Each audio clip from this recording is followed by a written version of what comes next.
All right, welcome everybody to Who's Your Band. I am Jeffrey Paul. I am joined by Sean Morton. How are you, Sean? Jeffrey, if I was any better, I'd be you. That's not good. Listen, guys, we listen. This is the first show that we've done in 2 weeks. Uh-huh. We had traveling for shows, and it was Easter last week. So we wish everybody, hope everybody had a good Easter and a good holidays. And we are back, and there is so much going on that we thought maybe this week, no guest, and catch everybody up to like as we head into what is going to be an unprecedented, unbelievably busy summer when it comes Hmm. to concerts and releases.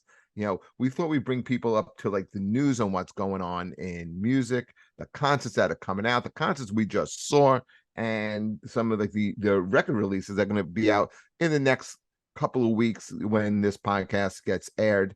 So let's get right into it. So I have a bunch of stories here, and I just want to get Sean's opinion on it and just let you guys know what's going on in music. And one of I thought the more interesting things is coming from Kiss. I don't know if you heard the story, Sean, but Gene Simmons appears that something happened to him at a concert in Brazil 3 days ago. Um, in fact, Paul Stanley had to stop the show and say, "We're going to stop and take care of him," while the whole crowd is shouting, "Gene, Gene." Um, he did come back about a half hour later. He finished the show, but he did it sitting in a chair in full makeup, in full Kiss costume. So my question to you is, how much longer does Kiss go on? It's one word: diarrhea. He definitely shit his pants. Don't mind when he changes pants and then come back and be able to jump around. He Do you sat know how in the chair the traumatic rest it of the is to time. shit your pants? When was the last time you shit your pants? I don't know, about a week ago. No, honest to God, when was the last time you About shit? a about a week ago. I mean, I was gonna lead into my story, but I mean, mine was only like 3 months ago. No, it's thank God I was home. I wasn't. I was in my car. That's Anyway, yeah, it's something. Listen, if it was anything bad, like a heart issue, or your legs gave out, or something neurological, like a stroke or something like that, they're not going to stop the show and bring him back. It's simple. He had food poisoning. He shit his pants. That's the only thing that could have happened. See, I think okay, so you're in Brazil and they got the makeup on, he's got the whole Kiss costume on, and they said temperatures on stage were around 113 Heat degrees. exhaustion. That's It a could, big one. Absolutely. but also Gene is 73 years old. Right. All right. I mean, how much longer does this how much longer can he do this? How much longer could this Well, band do I'm this? I'm glad you said that because I literally just saw Bruce Springsteen in concert, and Bruce being the same exact age as Gene Simmons. Now, up to a couple years ago, Bruce was still running around on stage like a complete crazy person, soaked head to toe, sliding across the stage on his knees while he was playing guitar. Does not do that anymore. Doesn't even come close to doing that. But I will tell you what I noticed the difference. They sounded a lot better because I think they were focusing more on the actual music than they were for the constant running around and doing the show portion. He's still roaming the whole place, but they sounded probably as good as I've ever heard them sound before. All right, well, But we'll get into concert reviews in a little bit, but this opens up a broader question then, yeah, okay, with not just Kiss but with other bands, okay? And let me run a couple of bands by you. You got bands like Foreigner. You have a band like, okay, like Kiss. And I mean, I'm trying to think of a couple of other bands. Aerosmith. No. That's not where I'm going with this. Okay, I'm talking about bands that either have one or none original members in the band and still carry on that name. And that's where I think Kiss winds up going with Yeah, this. they'll franchise it out. They'll probably keep Tommy in the band because Tommy's an amazing guitar player. Listen, I would not be surprised if you ever saw Gene's son take over because the kid plays bass, number one. He's a good musician. He's taller than his father, doesn't even need the platform boots. See, that would be great. I think Kiss fans would be into that. I think it would carry on a gender, but does he want to do that? You don't know. I mean, you don't know what the kid is like. But there are nights when Foreigner, the only original who still plays in the band, and he sometimes plays, is the guitarist. What's his name? Mick. I'm drawing a blank on his name. Mick Jones. Mick Jones. Okay. Yeah, Mick Jones. Yeah, well, they'll limousine him in. He'll come up. Like I've seen it. He plays like maybe 3 or 4 songs, and then he leaves again. Yeah, I don't like that. No. How is that? You know, to Foreigner's defense, at least they said, "Hey, this is it. We're pulling the string on this after this tour. It's over." But Kiss, I mean, how many times have they? How long has this end of the road tour been going on? It's very different though, too. It's very different with Kiss because it's they're more of a brand than a band at this point. They make as much money. They make as much money on merchandise, if not more, than touring. So that's a little different than Foreigner, but I do understand where you're going from. I think Leonard Skinner's in the same boat too. I think there's only what is it? I don't think there's none. You got Ronnie's brother who still sings, right? And he's been in the band just like in Foreigner. Kelly Hansen has been in the band longer than Lou Gramm was ever in the band, and they re-recorded a lot of the music.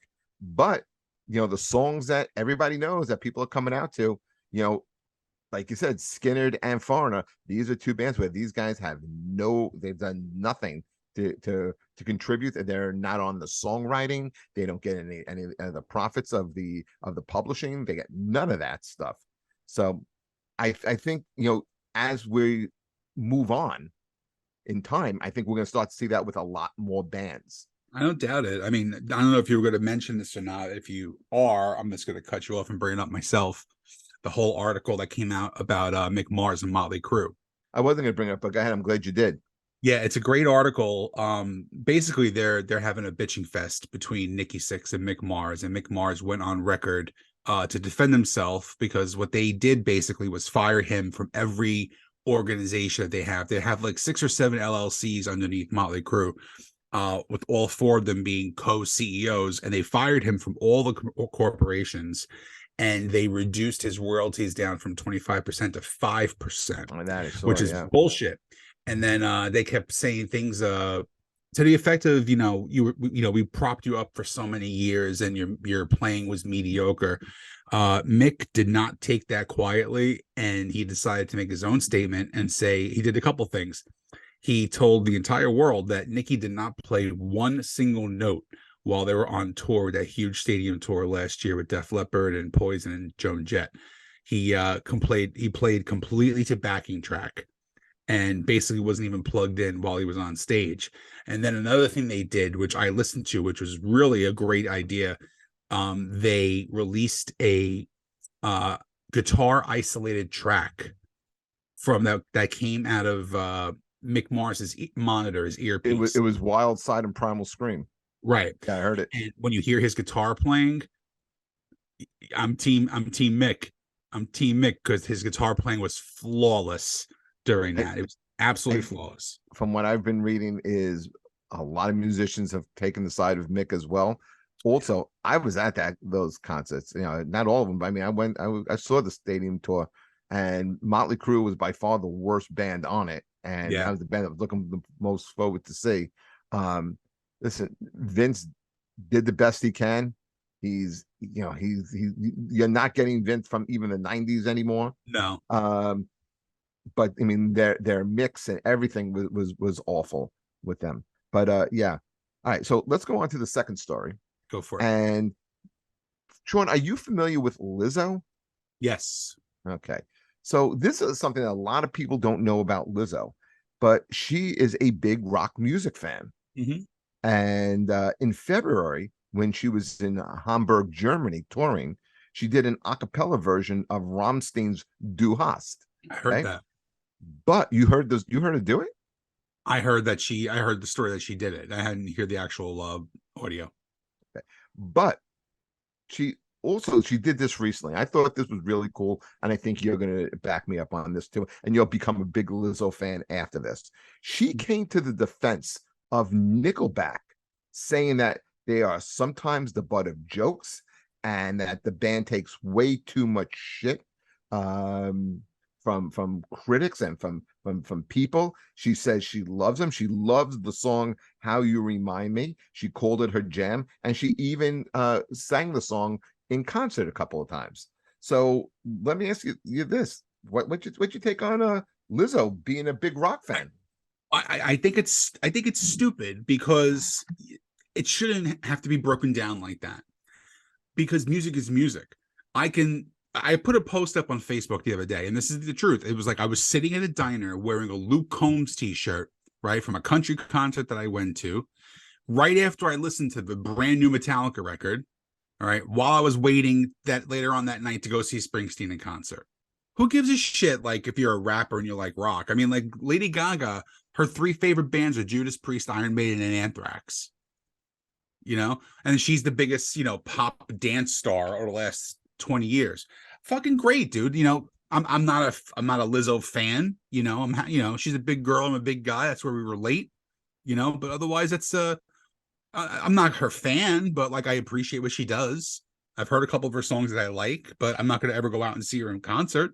But fuck it, if she likes him, all the power to her. I gotta tell you, I wound up getting a lot more respect for Lizzo, and I gotta agree with her 1000% about the Nickelback hate. I think it's a hack joke to make about Nickelback. 100%. I think they're a really strong band, and when you look at their catalog compared to bands of other bands of the early 2000s, I mean, I think Nickelback is going to wind up winning a lot of those challenges almost all the time.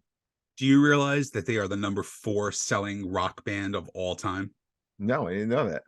Yep, behind the Stones, the Beatles, obviously, the Beatles, the Stones, the Who, and they just passed Guns N' Roses.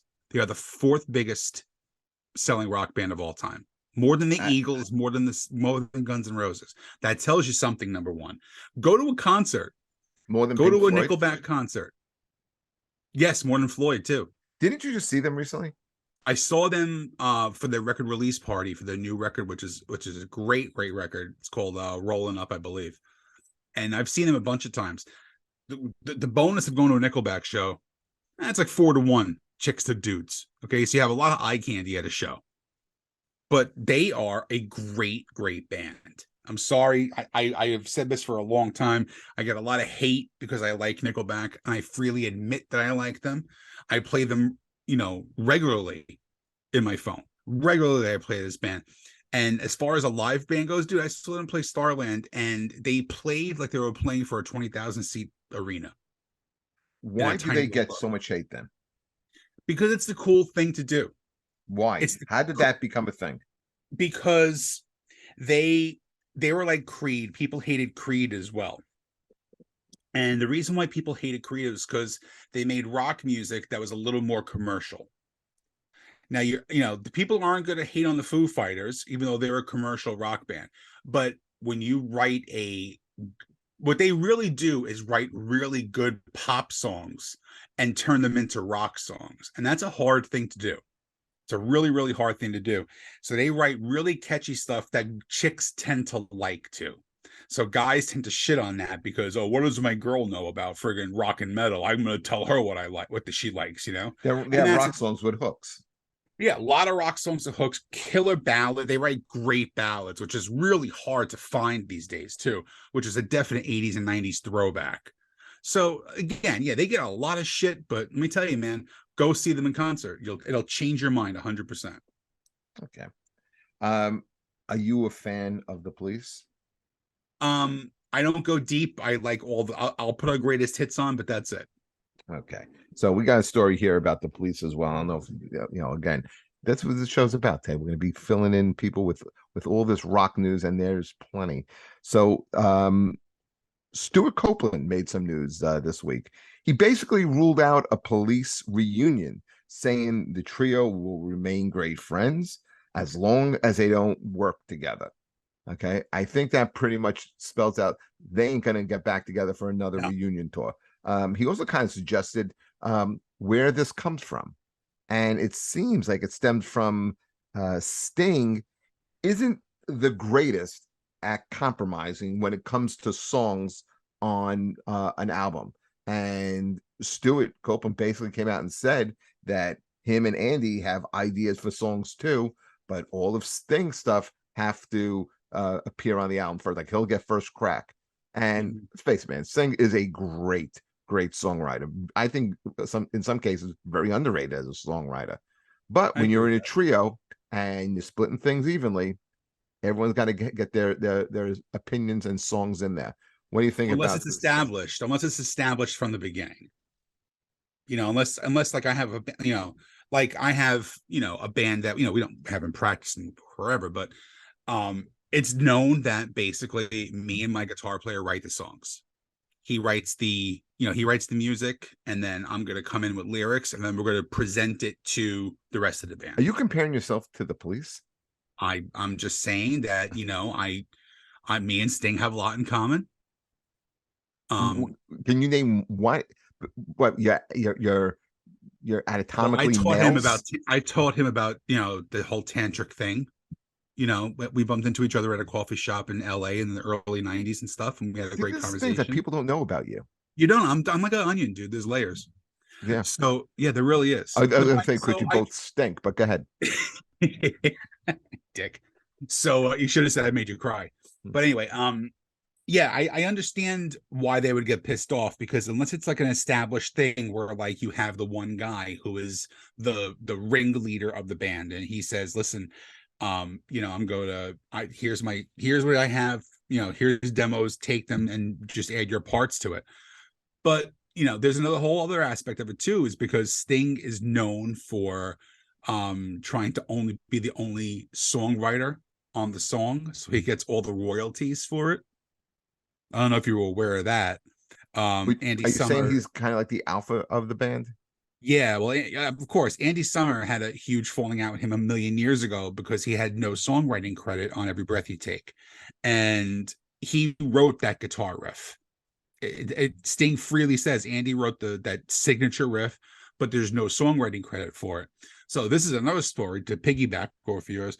There was a huge thing that when Puff Daddy or P. Diddy, whatever the fuck you want to call him, did that song I'll Be Missing You for Notorious B.I.G., he used the whole sample of Every Breath You Take in that song and was never used without permission.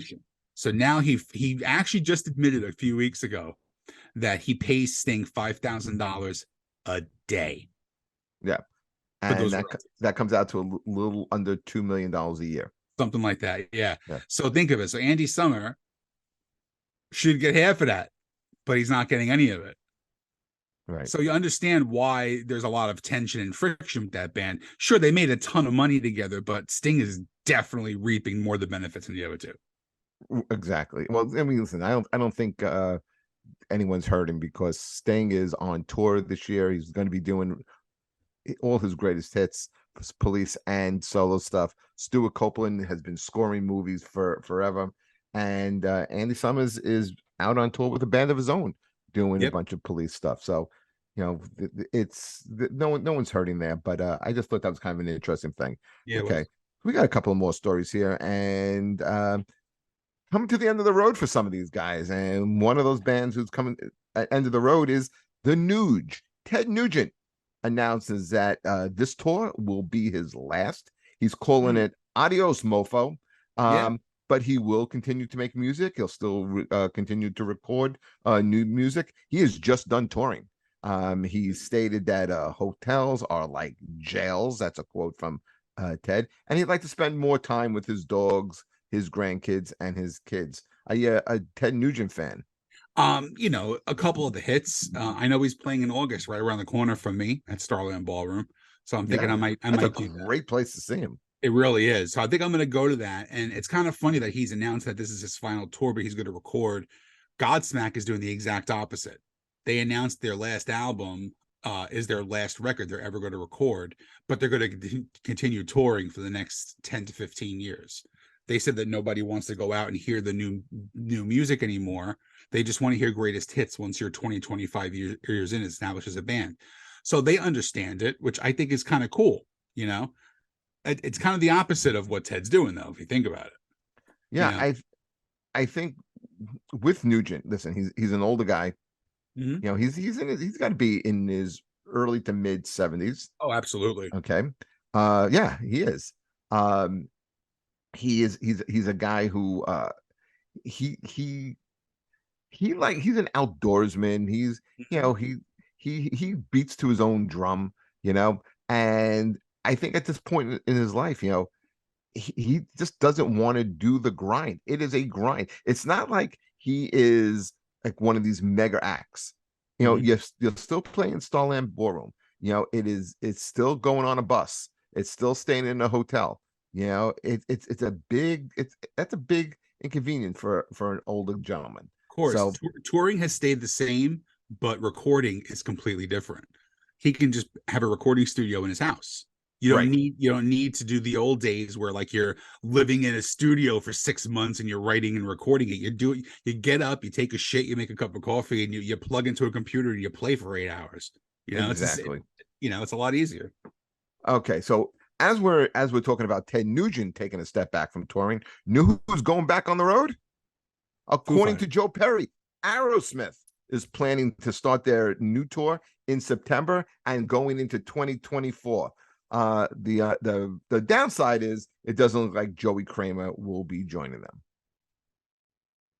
Any thoughts on Aerosmith? I thought are you sure? I think You just froze. I just thought you just making a dumb face, but you froze. Good. no, I froze for a second. Listen, Aerosmith's another band that I think should hang it up at this point. Why? I don't think I don't know that they deliver as much as they used to, even the last few years. I know Joe Perry's started up the Joe Perry project again, Joe where Perry he's playing project. He has an album out with the Hollywood Vampires. Yeah, I mean, this guy's also early 70s, and he is really still. You know, he still has the energy of a guy in his 20s. I know, but it's kind of I think Steven Tyler's is the wild card in this. I don't think he's as focused anymore. I think he had a couple of relapses too. I think that played a big part in the spiral a little bit. Well, I hope he's getting healthy because listen, that's out of all like the mega bands, that's the one band I've never seen. Wow, really? I've seen Yeah, him a couple of times. They're fantastic. and you hope that he sounds okay. I mean, anytime like you hear it, like anytime they put out something, Steven still sounds great.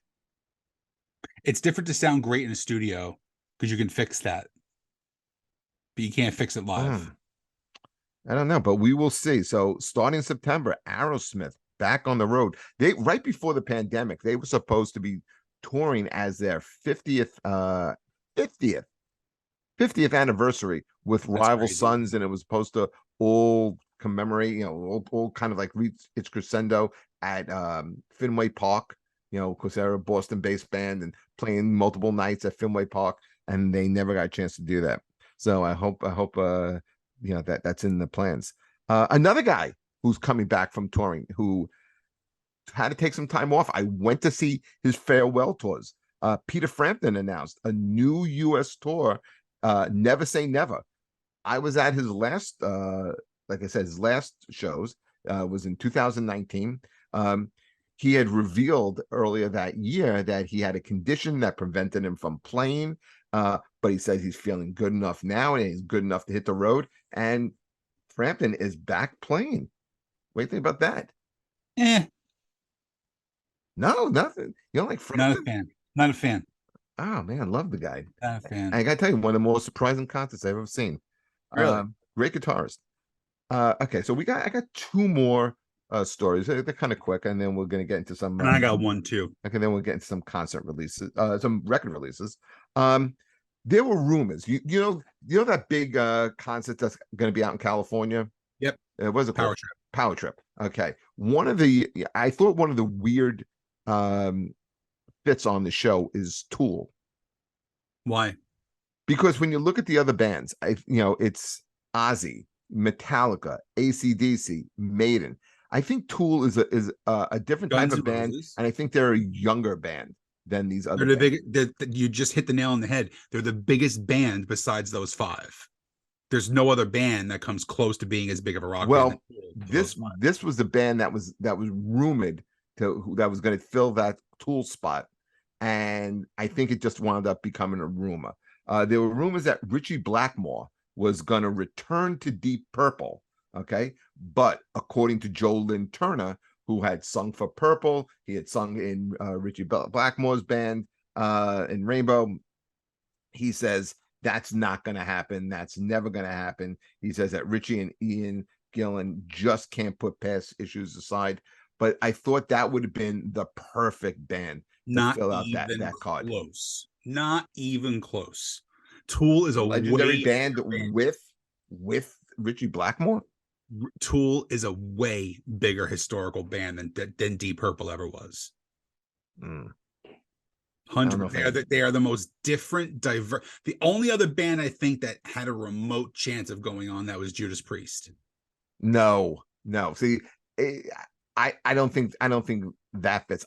I mean, I love Tool. I think they're great. I just don't know how they fit in that group. I think they were too young.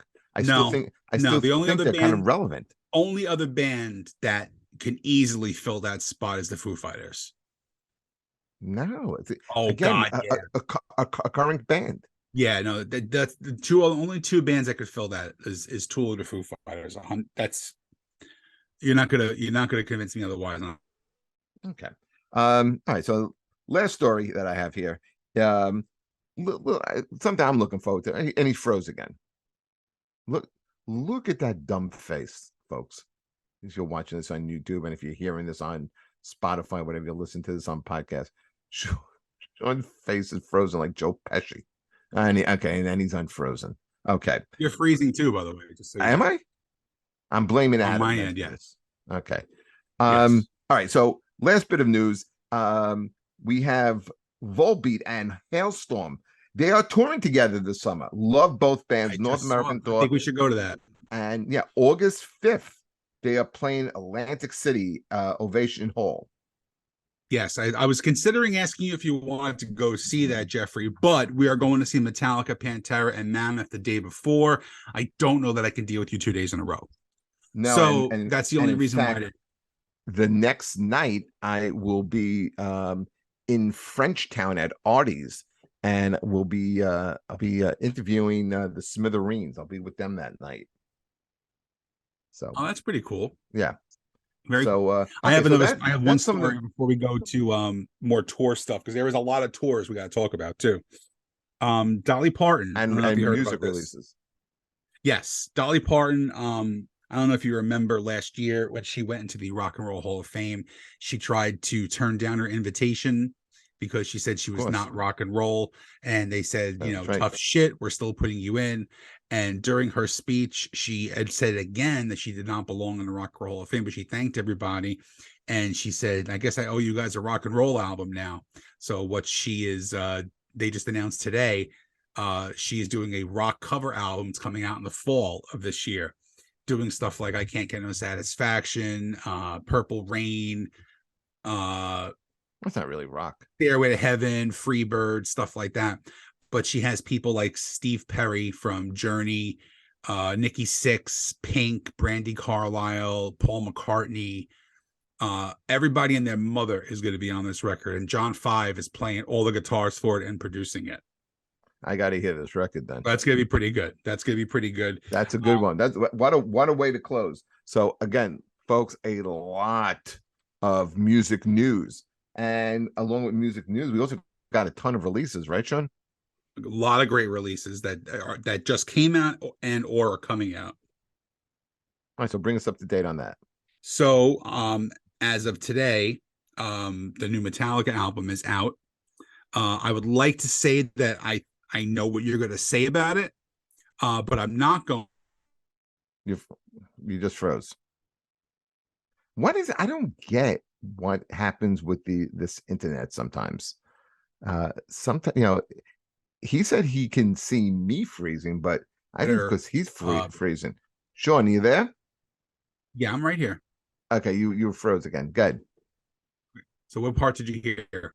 That Metallica has a new album out. It's called 72 Seasons. And Yes, and okay, I'm disappointed in a lot of people's reviews on it because they're calling them Retalica because they're recycling all the old shit all over again. I think that's horseshit. I think this is one of their better records they've put out in 20 years. I think it's a real old school throwback, but it's got a lot of cool new school vibe to it. And it doesn't sound anything like that tinny piece of shit Saint Anger either. It's a great, solid record, top to bottom. I'm really looking forward to hearing the new stuff live. A lot of times when I go see a concert, like we're going to see them in August, if we're going to see them, I want to hear stuff from Puppets and Kill 'Em All and Ride the Lightning and Justice and all that stuff. I don't want to hear anything off of like some of the newer albums. This stuff I am excited to hear live. It is a great record from the top to bottom. there's a couple of songs that I definitely want to hear live off of this album. Um, I was when I was at the gym today, and all day I've been listening to this, and I just want to bring up some of the songs on it. I in fact, one song really stood out to me so much. I think I texted you, right? You there, Sean? Any Yeah, Lux Eterna. Lux okay, Eterna. right. Lux Eterna, I think, is the best Metallica song that I had heard in over 20 years. It like I Amazing yeah, song. I think it's if FM radio or radio in general was still like a difference maker, it still had an effect on people buying music. This I think would have easily been the single off of this album. It's short enough, and we lost Sean. Okay, it's short enough. It's it has hooks. It's catchy. It's really good. And there were a couple of other songs off of uh off of this Metallica album I think are really good. Crown of Barbed Wire is a good one. I thought oh god, there's a give me a second here. You Must Burn was another one. Shadows Follow, which I think is the first single, is also a good one. So there are about 3 to 4 songs right off the bat that are unbelievably catchy. Is anything as good as some of the albums that Sean mentioned earlier? I don't think so. There's nothing as good. Yeah, maybe Lux Eterna would be something that I would like as much as something I heard on the Black album, which is probably my favorite Metallica album. But it is heads and tails above Saint Anger. It's not even close. Oh yeah. I So mean, for Hardwired to Self-Destruct was a great record. right, so for people to kind of shit on this, I don't know where that's coming from. It's because people suck, Jeff. People suck. And I want to go back to a day like 35, 40 years ago when the only person's fucking opinion that mattered was Walter Cronkite. I swear to Christ, everybody has a fucking opinion on social media. They're constantly have to feel like everybody needs to know everything that's in their brain. You don't. Okay. You don't like it. How about this? Don't give a shit. Don't play it again. I don't need to. Exactly. And he froze one more time. But yeah, I mean that is my sentiment as well. But that's the age that we live in. We live in an age where instant gratification, you have to get your opinion out there. I mean, when you look at something like Twitter, it's like it gives you the access to spew whatever's in your mind instead of taking a second and think it through. And then no matter what you put on Twitter, someone always has something to say. I remember one year I posted Lady Gaga played at the VMAs, and I write great set. Lady Gaga killed it. And then this guy has to tweet at me back at me. What are you, gay? Yes, I'm a homosexual. I'm a homosexual because I like Lady Gaga. It's like it's such an ugly shit place, the internet. But that's the age that we live in. So Right. I If I mean, didn't have to you do it don't because of stress over comedy, it because you don't control it. Yeah, John. right. If I didn't have to do it because of comedy, I swear I would never be on social media. No, it's Would not do it. At this point in my life, I don't need it anymore. you don't need it anymore. Okay, so yeah, so we talked about the new Metallica record. Yes, Folks, I say check it out. It's absolutely. really good. No, it really, really is. There's Ghost is putting out a new EP. Is it a Um, concept album? I think it is. I think the new Ghost album is a new album. They a new, not a new concept album. You know what's weird about this album that I had seen is that they were being very, very cryptic about it. They were mhm. referring to themselves as a band from the 1960s, and they come up with this Yeah. big backstory. Like that's the thing I like about Ghost and Tobias is that they really are super creative and very different and unique. Yeah, it's all covers. So they're covering the one they released as a single was Jesus He Knows Me by Genesis. Oh, that was a great song. The great song, but I don't like their version. It sounds like Weird Al Yankovic is doing it. I can't get I've listened to it. It really sounds like a Weird Al Yankovic cover. They're doing Phantom of the Opera by Maiden. And the one I really want to hear is We Don't Need Another Hero by Tina Turner. I So I got to think tell that you, should be I a give them a cover. lot of credit. I mean, they're putting out new stuff and it's creative, and they're going to be touring again too. So I Right. may have to catch them on this Let's next see tour. who else. Mammoth also has a new record coming out, Mammoth WVH. It's Yeah, coming that that's out that's been actually in the the day can we for a see while. Metallica. Yeah, the day we see Metallica, they're opening up the show, and that's the day the record comes out, August 4th. I So heard the one so song, we'll and hear it's new music from them. yeah, we'll hear some new music that night, which I think he's great. I think he's one of the futures of rock and roll. I thought that rock and roll was dead after David Navarro. I really, not David Navarro, Dave Grohl, and because I always feel like he's the last real rock star that we have.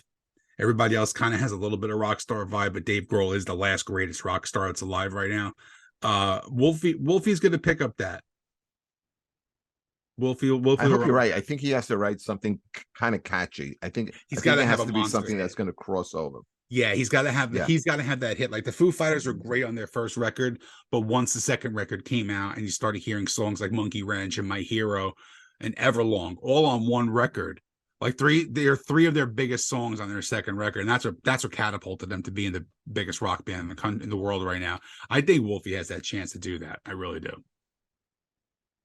I think you're right too. And listen, he's still young enough, and I, I I'm looking forward to what some of the label mates are going to be doing. Like, who's that band Dirty Honey? I thought they Dirty have a shot Honey, at doing that. yeah, they're actually playing over here. I forgot to tell you, there's a big radio station concert that happens every year. It's called the MMRBQ. WMMR is a huge rock station out of Philadelphia. So every year they do the big MMRBQ. It's Shinedown, Billy Idol, Arian Jones. I don't know if you ever heard of him. He's really, really good. Uh, Dirty Honey, and somebody else. But it's a pretty decent show. I Dirty like Honey, somebody else. when we I forgot, I can't remember. I'm a little high. When we saw Dirty Honey, they were phenomenal, and I think that they were as good, if not better, than Mammoth. They were definitely better than Mammoth. And when we Sean and I saw them at Starland Ballroom, and I mean Mammoth was good. They had to play that night as a three-piece, and Coming they out. pulled it off, and they were really good. You keep freezing a little bit. That's why I'm talking. I know I'm having Yeah. issues here today. Yeah. Um, yeah, Dirty Honey. I love them way better than that horrible band that you love, Greta Van Fleet. They're putting out their next Zeppelin record in July, by the way. I think they're calling it Greta Van Fleet 4. Yeah, and they have a song called Escalator to Hell on it, apparently. Yeah, Yeah, I and it's gonna hate that fucking band so much. they're gonna be great. I can't wait for that album to Ugh. come out and see them, and they're gonna be taking over the charts. That's Yeah, the future of rock and roll, my friend. Is then I Greta will Van go Fleet. country. That guy I will can go country. sing, and they can play. Yeah, Um, yeah. what else? So what else do we have coming out? You also have I'm not sure if you're a fan of them, but it's their first album in like 7 or 8 years. Avenged Sevenfold. It's coming back with a new record. I think that's kind of out of your wheelhouse a little bit. They were one of those bands that kind of after like Pantera went away. I think them I and Lamb remember of that's God were probably the two bigger metal bands at the time, and they kind of trailed off a little bit once one of the guys in the band died. But that's coming yeah. back with a new record. Blink 182 actually. I don't know if you. Today's a Sunday. Last night they did a surprise gig at Coachella, their first show together as a band together in 9 years. And I heard that they just blew the fucking sound away. It was amazing. They got a new record coming out too that I know of. There was some. Oh, here's a band that I think you'll like. Now I'm gonna break it here. This is going to be a monster band after this record comes out. They're called Sleep Token. Them I don't know. I want you to check them out. They came on the scene a couple years ago. They're kind of like the perfect mix of like industrial, new wave, and metal all at the same time. So they're very dark and sludgy, but they have a lot of synth in the background. So it's kind of like if you mixed like a Depeche Mode with a Manson and a little bit of Maiden thrown in there too. The way you described it, I thought you were going to go in the direction of like a Faith No More. Kinda, yeah. They're quirky like that, but they're another band, kind of like Ghost. They wear masks, so you don't know who they are. So again, they think it might be this big, huge super group, and but nobody knows who they are. They've never. And what been are they called? seen. Sleep Token. Sleep Token. Okay, I'm going to look out. I think you will dig them. I really do think you'll dig them. And let's see what other new releases. We have a couple of other ones too that are coming out. I mentioned Ghost, Greta Van Fleet. I mean, you don't really like him, but Ed Sheeran has a new album that's coming out in May, starting his stadium tour, which I'll be going to as well. Somebody that I love personally, I don't know if you've ever heard of him. He's actually a former rapper that has kind of shifted over towards like rock and country. His name is Jelly Roll. I've been hearing a lot about this Jelly Roll, and Jelly Roll had the #1 single as of last week. Son of a Sinner. And so I was in Florida, and I had I was talking to a bunch of like kids in their 20s at one of the shows, and I brought up Jelly Roll, and they weren't quite familiar with him. But then one kid said he did. So fill us in a little bit who Jelly Roll is. So like I said, he's a big dude. Like he's 6'4", 6'5". He's a good 450, 500 pounds. White dude, tattooed face. How much? I'd say he's a good 450, 500 maybe. He's a big boy. 450, 500 pounds? Yeah. He makes me look small. Seriously, he really does make me look small. Like I'd be the after version. Oh my God. Big dude. Got a wife named Bunny who's a fucking knockout. Absolute knockout. He's a former drug dealer. She's a former escort. And they just look like one of those like fucking hot couples. You know what I mean? Like I follow. Well, in America in 2023, that would qualify. Yeah. And he froze at the worst possible time. I want to find out about this Jelly Roll. I can't picture a guy 450, 500 pounds getting up every night, going out and doing shows and doing concerts. That's crazy. Okay, John, you're unfroze. So he's I'm back. So he's great. He was a rapper, kind of like would guest on people's songs like Eminem and Tech Nine, stuff like that. And then he started a series called the Waylon and Willie series. And it was collaborations with him and Struggle Jennings, who was Waylon Jennings' grandson. So they did a lot of crossover where it was kind of country vocals with like a rap background. And then he put out an album called Battle of the Broken Heart, I believe it's called. And it's a country vibe. It's a real country vibe. I heard about him opening up for Shinedown. I'm like, I got to see what this guy's like. I played it once. If I played it once, dude, I must have played this record 300 times over the last 8-9 months. I absolutely love it. It's an amazing record. He's got a new one coming out. It is called Whilst Chapel, I believe, coming out in June. And he put out a couple singles already. It's on rock radio. So they're playing it now like on Octane. It kind of crossed over to like a rock country vibe. Wow. So, I didn't know where they were going to put this guy. I don't know if they were going to put him in pop, they were going to put him in rock. I mean, he just seems to hit so many different demographics, but I mean, he's all over the place. But like anytime you get on the internet and start searching about music, Jelly Roll's name would always pop up. Yeah, that album. Probably I think it was one of my top 3 records of last year. No question. It was that good. Wow. So I'm looking forward to that. But I think that's really it as far as new releases that I think they're worthy to mention. I know you don't like the Jonas Brothers. They got a new record coming out too. Yeah, I'm not a fan. All right, so let's wrap things up with concerts. And this weekend we both went to go see shows on different nights. Yes. Okay. On Friday night, you went to go see Bruce Springsteen and the E Street Band. I went to go see Chicago I last night. saw. How was it? Well, here's the thing. I went back on my schedule and I had looked, and I hadn't had a weekend off since Thanksgiving weekend. So, that means I'm not hanging out with my wife or doing anything. I kind of felt bad. I kept this weekend open. I was had a show on Friday night. Saturday night, I was like, she loves Chicago. Let me see if I can get some tickets. If they have anything at the Hard Rock at that Mark Estes Arena, they had a couple of tickets. We wound up going. That band, we talk about bands that kind of like should call it a day. I've seen them a bunch of times. I think it's over for Chicago. Oh, really? Yeah, I mean, listen, the songs are still great, but Robert Lamb, who is like the real last big linchpin, 78 years old, he has taken a backseat to a lot of the songs and the leads on these songs. James Pankow is still great. He's the trombone player, and Lee Loughlin, he's also a phenomenal musician. Those are the 3 originals. I thought what the band was lacking was energy and charisma, and like the new members, because they lost a lot of members who have been with the band for the last 20 years. Right. And this just seems kind of like a hodgepodge of guys who are in the band playing the music. It sounds fine, but there's something missing when you've seen that. And like I said, I saw them as recently as 2 years ago, and they were good, but this is a definite incarnation of the band. There's got to be about 3 to 4 new members, and that's a big turnover.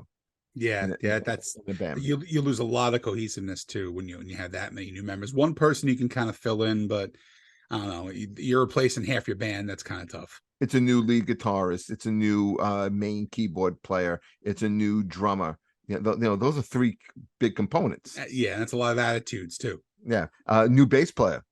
So okay, that's so the whole band. You just said there's a new guitar player, bass player, and drummer. I'm like, well, that's the whole fucking band, Jeff. Yeah. The percussionist is still there. They added a lead singer who sometimes plays a little bit of rhythm. The horn section is fairly together, and Robert Lamb, who is basically Chicago. They play the hits, but also they didn't play as long as they normally do. This is a band with a catalog. They could play 4 hours. They played not even let's see, they went on at 7:20. They were done by 8:50. That's an hour and a half. That's not good for a headlining act, especially that caliber.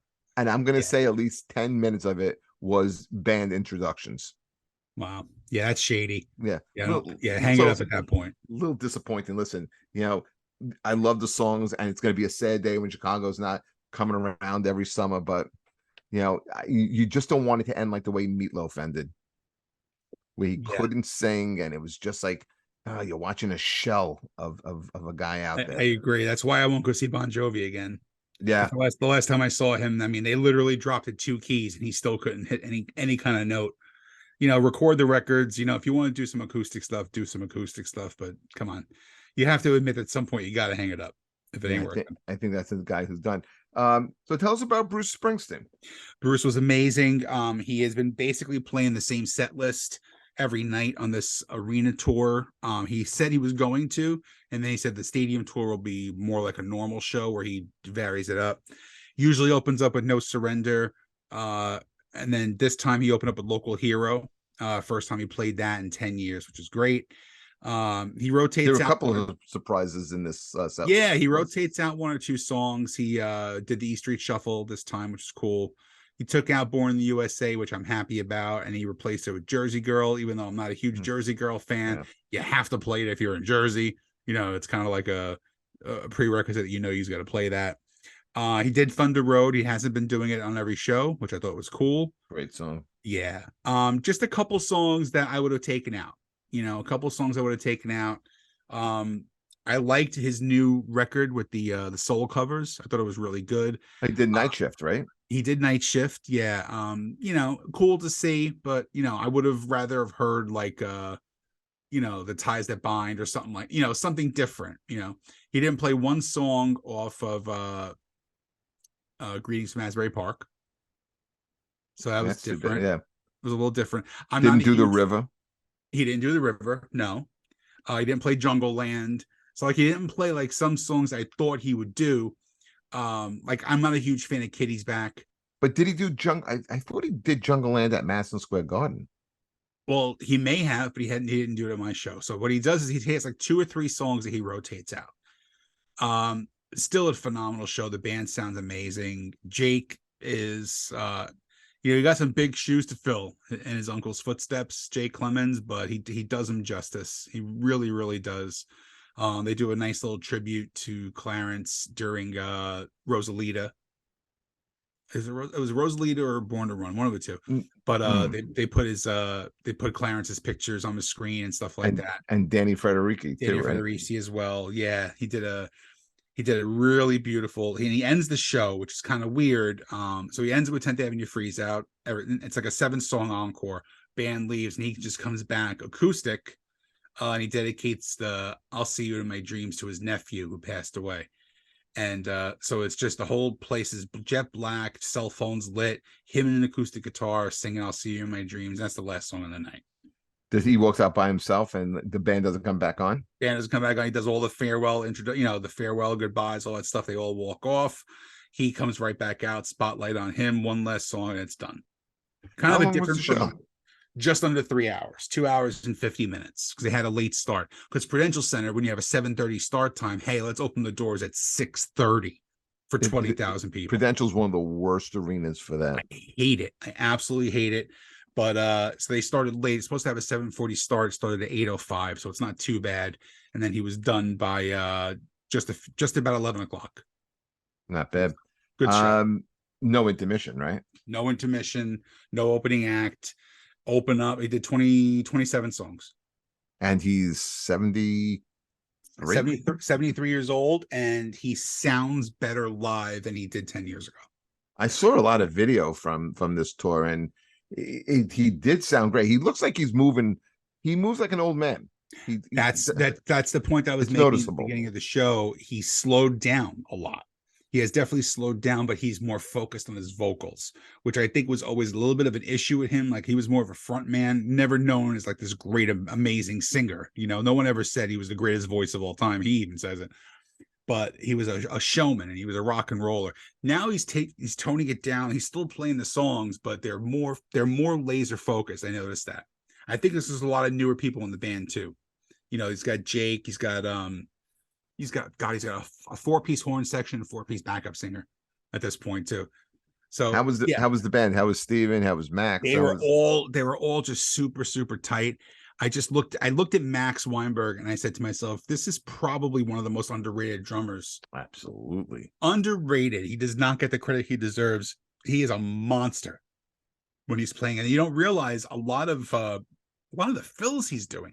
Like I never caught in some of these songs, he's a really, really amazing drummer. And like I said, Jay Clemens really does his uncle justice. He really does. That's really great to hear. All right, man. So I think we're pretty much done here with this episode, talking about music news, releases, concerts. Like I said, so much going on. And it's only going to get better, man. We're only looking forward to, we're only in the middle of April. This is going to be a great summer for shows. Yeah. There's a lot of great shows. I mean, just knowing the shows that I have tickets to, we're going to see Ed Sheeran. We have the concert we're going to with Mammoth and Pantera and Metallica. I have tickets for Bret Michaels with Night Ranger and REO Speedwagon and Mark McGrath from Sugar Ray. It's gonna be a real fun show. They are so I kick myself for not getting the PNC pass when I totally forgot about it, because they have announced like Eric Church is playing there, Zach Brown band. I'm not a Dave Matthews fanatic, but Dave is playing again this summer. Three Doors Down with Candlebox is going to be there. I mean, this is all 15 minutes from my house. So there's going to be a lot of nights where we're just going to, park in the parking lot and just listen to the music. You can hear it anyway. Well, I'll And probably then like I be got to tell sitting you, at these concerts because I got the pass. I know, but I'm telling you right now, one of my favorites is coming up, and my sweet boy surprised me with a ticket. Skid Row and Buck Cherry in September. That's right. I We're am going to that. I cannot wait for that concert. I cannot wait for Yeah, that show. The new singer from Skid Row is off the fucking charts, and he sounds amazing, and he's bringing life back into this band. And absolutely. their new record is an awesome record. For the longest time, they weren't doing Quicksand Jesus because it's just Right. such a difficult song to sing, even with this new singer. Now I he's know. doing it, and Yep. I've heard it, and it is excellent. Kid is awesome. He's really off the charts, man. It's a great time for rock and roll this year. This year's a great year for rock and roll, a great year for touring, and a lot of great records coming out. The only bummer, the only negative I can say, and it's a big one though, is have you seen the price of tickets? Yeah. So like yeah. So there's a lot of loopholes. There's a lot of loopholes for tickets. When it comes to the summer, you can go to a lot of outdoor shows. And the best thing to do is just to get lawn tickets for PNC or Jones Beach or Camden or things like that, because a lot of these shows are not selling out. And this is the little trick that I do is I always buy a Okay, he froze again, but I know what his trick is. And the trick is he buys lawn chairs, the lawn seats, and he's right. Who in their right mind is let me spending get you up. Sean, you back? I'm Okay. here. So okay, we missed everything because you froze. So go ahead. Okay. So the trick is to buy the $20 lawn ticket, whether you buy it on Live Nation or you buy it on Groupon, and then you go inside and then you just upgrade for another $20. So you can have the same seat, which would be maybe $100 to $125. You're getting it for like $35, $40. And that's the trick. So if you don't mind, a band sitting all the way in the back, and you just want a seat to hang out with, it's the great way to do it, and it's the cheaper way to do it. But let me tell you, man, when I wanted to go see Depeche Mode, I couldn't find a decent ticket for under $500 a piece. That's right. I like this That's guy, right. Morgan Wallen. Morgan Wallen's a great country artist, right? He's put out 2 records. They're both double records with 34 songs apiece. The kid's a monster, right?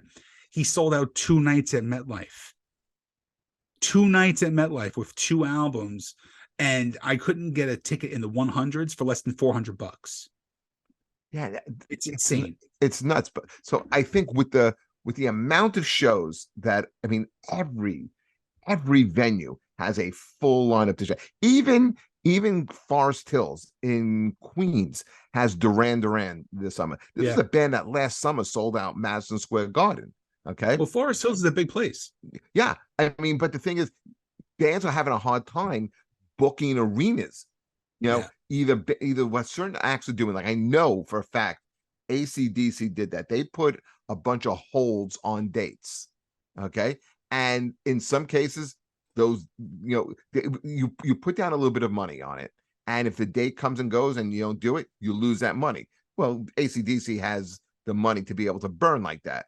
But Right. they're not the only act that did. I know Eddie Murphy did this. He was considering touring again. And they put down these holds on these arenas. And venues, and there are so many different venues, okay, that you're seeing bands play things that you're like, I never thought they would play at this type of venue. Like again, Right. like Duran Duran at Forest Hills, when they had just played the Garden. I think there's so much to choose from. Who in their right mind is spending $700 to go see Bret Michaels? Yeah, nobody. Like I spent a lot of money to go see Bruce because I knew it was going to be a But it's smaller Bruce. show. It's Bruce Springsteen, right? I'm not going to spend that money for Morgan Wallen. I love the dude, but I'm not spending. It was the same amount of money for Bruce Springsteen tickets than it was for this dude. Come on, that's a Yeah, little ridiculous. but That's a little ridiculous. so I want to go maybe catch Queen and Adam Lambert. I saw them on Mhm. their last tour. They were fantastic. All right.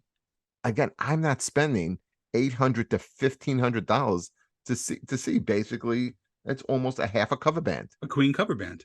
Yeah, that's all it I is. mean, love the 2 remaining members, but it's ridiculous.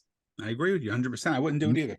know what you're better off doing in some cases is tickets in other areas are much cheaper. Yes. So you can go to a place like Vegas or someplace that's cool, New Orleans, get tickets at a normal price and make a mini vacation out of it for what you would pay for catching a show up here. I mean, you're gonna Dude, I've spend done it. over $3,000 to catch Queen when you can probably go see him in that stadium in New Orleans, which is amazing.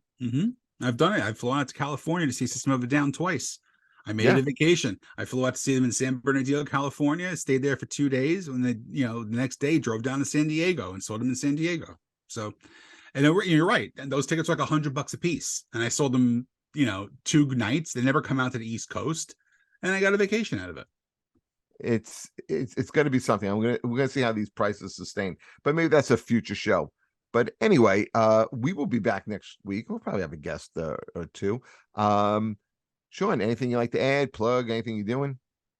May 20th, we're doing a benefit show at Paradise Island in Staten Island. We are. You want to take over the rest of that part? Yeah, that's a big one. I think I'll plug it from now on until that date. I had a friend of mine. He was a really good dude. He passed away. All he wanted in life was to just have a kid. He has a son. A year later, he's diagnosed with cancer, and 7 years later, he passes away. I remember me and my friends went to go see him, and right before he died, we saw him on a Sunday. He passed away on a Wednesday, and we told him that we'd look out for his son. And so what we do every year is we do this comedy show, and we take that money and we put it in a fund. And so when the kid's ready for college, we'll be able to give the mother a check that he can, at least maybe we can cover his first year of school. You're a good man, So Jeffrey. no, I mean it's what we do, and like Yep. you're a good guy too, because you agreed to do the show for a fraction of what you would normally get on a Saturday night, and we have other good comics on the show like Sharon Simon and Ray Goots, and I'll be hosting it. We have a magic act on the show as well, so it's going to really be a great show. It's going to be a great night, and the money is going for a great cause. Got to give back. It's important. Yep. All right, folks. We'll see you so next that's week. it, man. We will catch you next week. If Adam's still there, goodbye, Adam. And Sean, I'll talk to you during the week. Later. Take care, everybody.